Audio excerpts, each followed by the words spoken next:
Assalamualaikum warahmatullahi wabarakatuh. Ustaz, sholat tarawih yang lebih utama itu dikerjakan secara berjamaah atau secara sendirian? Berjamaah. Berjamaah. Dalilnya pertama dalil umum, salatul jamaati afdalu min salatil fardhi bi 27 darajah. Salat berjamaah lebih utama daripada salat sendirian dengan pahala 27 rakaat. Yang kedua, perbuatan Nabi itu sesungguhnya memuliakan salat jamaah. Maka Nabi ke masjid hari pertama orang makin banyak, ke masjid kedua orang tambah banyak, ke masjid ketiga tambah banyak lagi. Karena semakin banyak, besoknya Nabi ke masjid. Subuh-subuh Nabi keluar mengatakan, aku tahu kalian tunggu-tunggu aku tadi malam. Kalau aku melihat kalian banyak beribadah ke masjid, aku khawatirkan ini kemudian dijadikan wajib oleh Allah Subhanahu wa taala. Karena sifat Allah pencemburu. Begitu orang-orang sudah senang dengan ibadah, Allah tidak ingin orang berbelok kepada dunia lagi. Nah, itu di antara sifat kemuliaan Allah Subhanahu wa taala. Maka dari itu kemudian Nabi putuskan selanjutnya di rumah. Alasan ke rumahnya bukan ingin sendirian, tapi untuk menghindari jadi beban untuk umatnya. Maka ulama menyimpulkan dalam kaidah usul fiqih dari kondisi ini, yang pertama menyimpulkan bagus, Umar bin Khattab. Di zaman Umar disimpulkan, oh dilihat nih kenapa orang pada ke masjid masing-masing. Ada yang masing-masing, ada yang jamaah di sini. Awal Umar disatukan. Laki-laki diberikan imam sepulan, perempuan diberikan imam sepulan. Terpisah kemudian jadikan berjamaah, semua menyatu.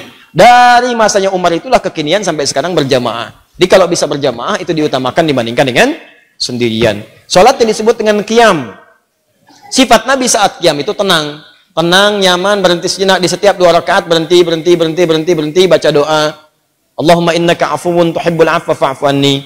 Allahumma innaka afuwun tuhibbul afwa fa'fu anni. Ya Allah, Engkau mencintai orang-orang minta maaf. Engkau Maha Pemaaf, maka aku mengakui aku banyak salah. Aku minta maaf ya Allah, aku minta ampun, ampuni dosa, aku minta. Anda ingat-ingat dosa-dosa Anda, mumpung di Ramadan, mumpung Ramadan, minta dosa pada ayah, dosa pada ibu, dosa pada tetangga, dosa pada kerabat. Astagfirullah. Mengalir air mata Anda, maka berlaku hadis Al-Bukhari nomor hadis 37. Man qama ramadhana imanan wa ihtisaban ghufira lahu ma taqaddama min dhanbi. Siapa yang menunaikan qiyam Ramadan kemudian dia lakukan karena Allah, mencari pahala, dia bertobat di sela-selanya. Begitu tobat, jatuh air matanya, diampuni semua dosa-dosanya, gugur semuanya. Maka bacaan Nabi bergetar kepada jiwa. Salatnya tenang, istirahat setiap 2 rakaat. Ketenangan yang melahirkan kedamaian dalam jiwa berpengaruh kepada ruh. Maka disebut dengan tarwihah. Jamaknya disebut dengan tarawih. Di tarawih itu bukan nama sholatnya, tarawih itu sifatnya. Kalau ingin sholat tarawih, dipopulerkan oleh ulama tarawih. Kalau ingin sholat malam di malam Ramadan, tunaikan dengan tenang, nyaman, jangan buru-buru, santai, supaya ada getaran ke jiwa. Cari imam yang bagus, imam yang khusyuk, membuat Anda enak dalam mendengarkan bacaannya. Setiap mendengar bacaan ada getaran pada jiwa Anda, sujud lama, tobat, enak, disebut dengan tarawih. Itu yang dimaksudkan. Di tarawih itu sifatnya. Jadi jangan sampai terjadi Anda sholat 23 rakaat misalnya cuma 10 menit, yang 11 1 jam. Yang 23 10 menit. Allahu Akbar. Paham ya? Ustaz, bagaimana saya menemukan imamnya bagus sekali, bacaannya enak. Cuman suratnya kadang-kadang membuat saya gelisah.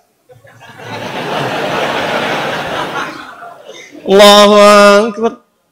Alif Lam Mim.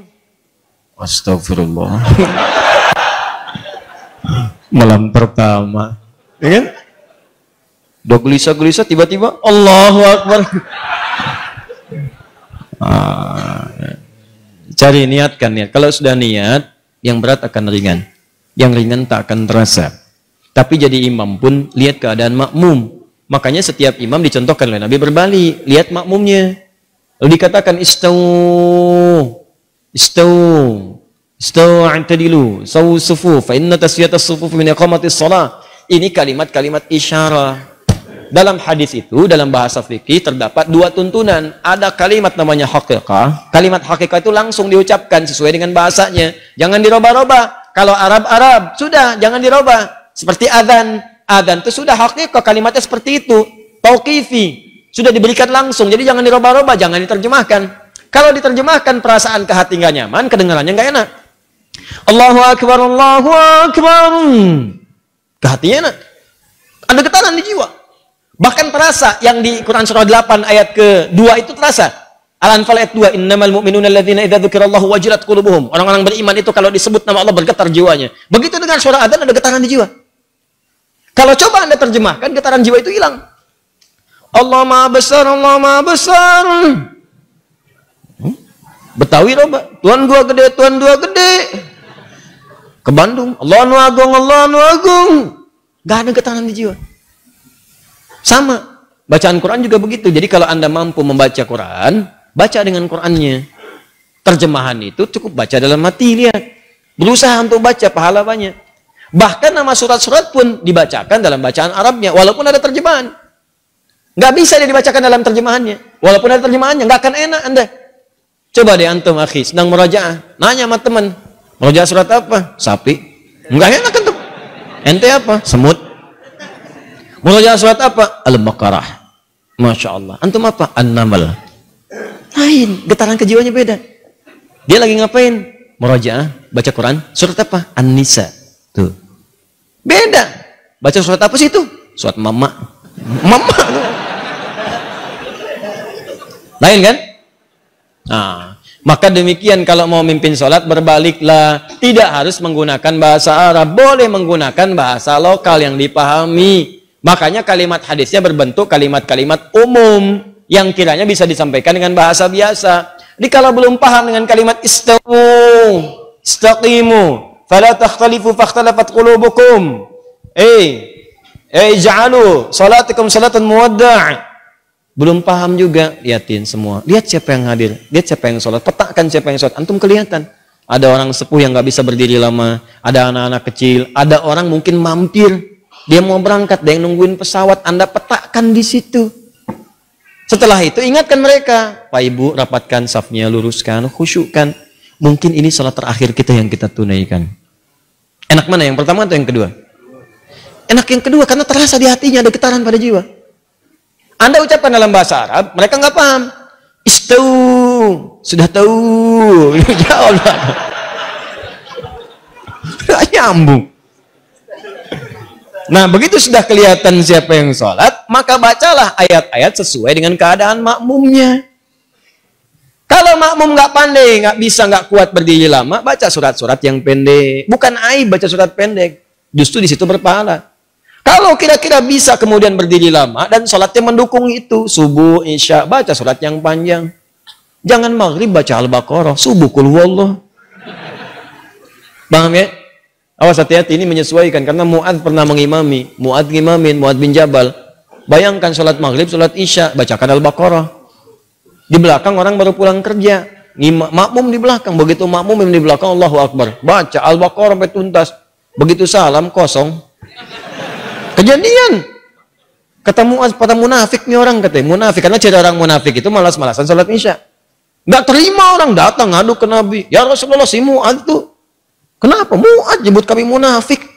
Ya, padahal saya si Fulan disebut munafik, katanya kan? Baik. Sebut.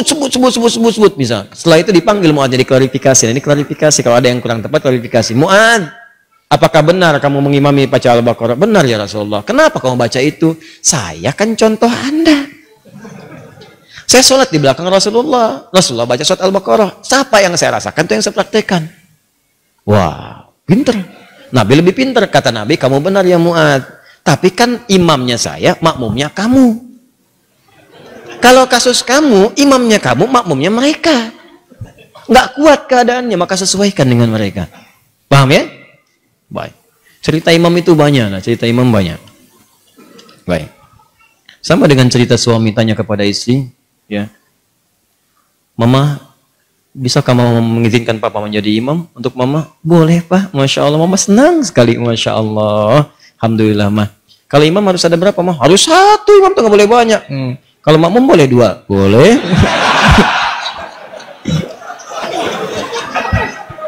Oh, senang banget sebelah sini tuh. Saya nggak teruskan Bu, saya nggak teruskan. Tenang aja ya Bu, tenang. Belum selesai kisahnya, ntar kapan-kapan kita bahas.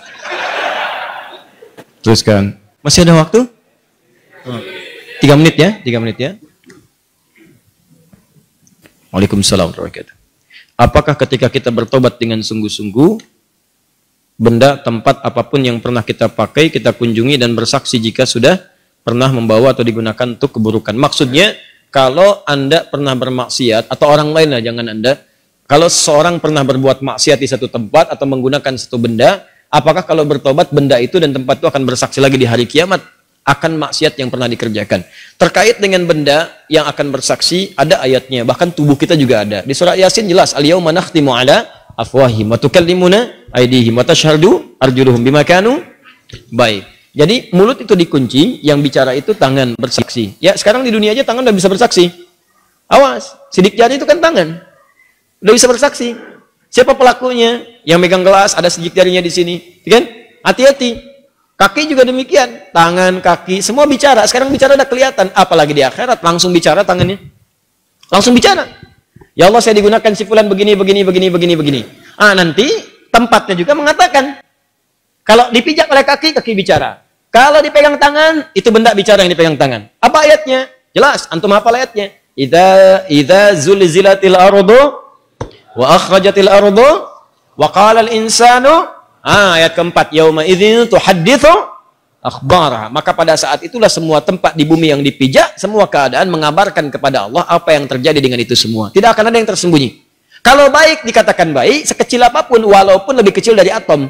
Ya, wa may ya'mal mithqala dzarratin khairan yarah. Kalau buruk ditampakkan, wa may ya'mal mithqala dzarratin syarran yarah. Keburukannya ditampakkan, semua bendanya bicara. Bicara. Hati-hati.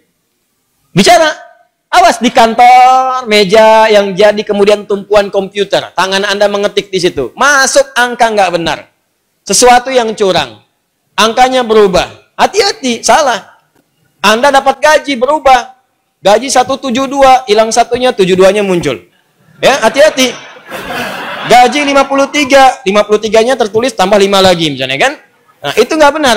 Nanti itu akan bersaksi. Tangannya bicara, komputernya bicara, semua bicara. Dan memberatkan timbangan di akhirat nanti dalam keburukan. Semua. Anda jalan di mobil bermaksiat. Mobil bermaksiat. Awas, hati-hati. Mobilnya mobil dinas, fasilitas-fasilitas negara, tanpa izin dipakai kebutuhan pribadi. Awas, itu bicara nanti. Kemudian Anda tobat. Ya Allah, saya salah. Ya Allah, saya salah. Ya Allah, saya salah. Ya Allah, saya salah hitung. Ya Allah, saya salah tempatkan. Ya Allah, salah saya begini. Ya Allah, saya salah begitu. Ya Allah, saya begini. Salah. Tobat. Begitu Anda selesai tobat, Ustaz, apakah tempat itu bersaksi lagi di akhirat nanti? Apakah benda itu akan bersaksi lagi di akhirat nanti? Ada dua kondisi. Kondisi pertama, tobatnya bila diterima oleh Allah, gugur semua kesalahannya. Tapi Anda akan berhadapan dengan Allah sendirian. Ditutup semua. Anda berhadapan dengan Allah sendirian. Nah, saat ditutup inilah teman-teman sekalian, disampaikanlah semua benda-benda bersaksi kepada Anda. Ditampakkan. Kau pernah bermaksiat di sini. Pernah bermaksiat di sini. Bendanya bicara semua. Tapi ditutup dari orang lain. Hanya Anda dengan Allah saja. Ditampakkan oleh Allah, setelah itu disampaikan kepada Anda. Semua ini aku hapus dan aku ampuni semua dosa-dosamu. Ditempatkan Anda ke surga.